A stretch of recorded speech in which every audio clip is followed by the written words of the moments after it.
Hi everyone, it is Thursday. How did that happen? Oh, I know. We did not have school on Wednesday. We had that nice little break right in the middle of our week to help us recharge our brain.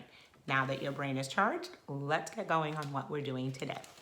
So you will notice that our feelings chart isn't behind me, and that's because today we're going to focus on 3 words, okay? We are going to focus on the word proud.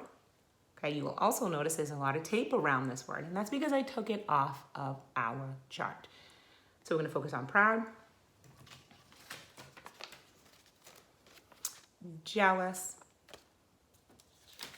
and frustrated. Okay, so those are the 3 words that we're going to focus on. Now, what are we doing with proud, jealous, and frustrated? Are you ready to figure that out? Let's get there. Learning target. Okay, here we go. Only one, but it's a very long one with lots of interesting words along the way that I'm going to help you understand. I can create. Create means to make. Illustrations. Illustrations are drawings that represent. Represent means show.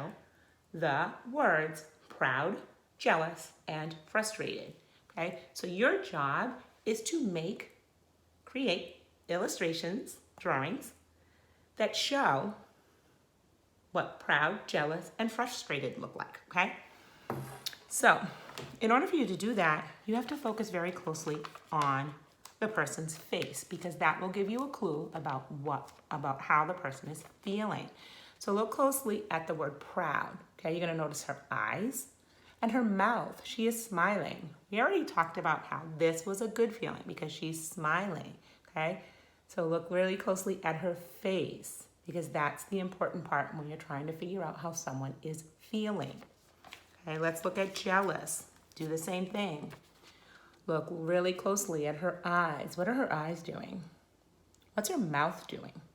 That'll give you a clue about how she's feeling, okay?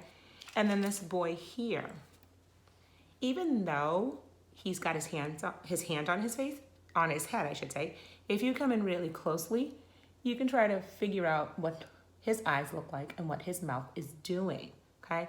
So today, your job is to draw these feelings. Now, if you're grown up, went to the school and picked up your materials pack, you should have gotten this paper in your pack. It says proud, jealous, and frustrated. You'll notice that the faces are blank. Well, that's because it's your job to draw in what the faces would look like for proud, what the face would look like for proud, what the face would look like for jealous, what the face would look like for frustrated, okay?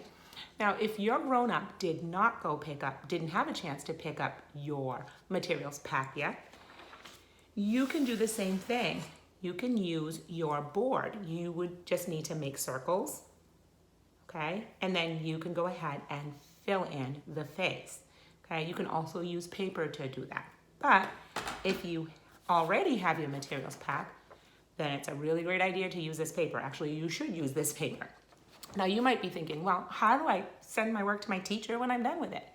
Well, your grown-up can take a picture of your work and send it to your teacher.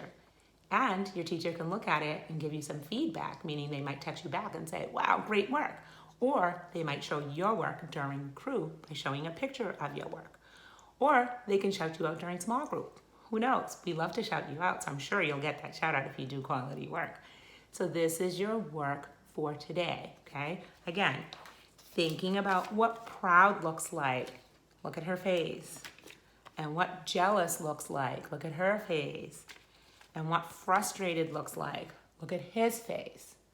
And then you are drawing the feeling on these faces, okay? And again, your grown-up can take a picture of your work and send it to your teacher. Okay, have a great rest of your day. I will see you tomorrow. Bye.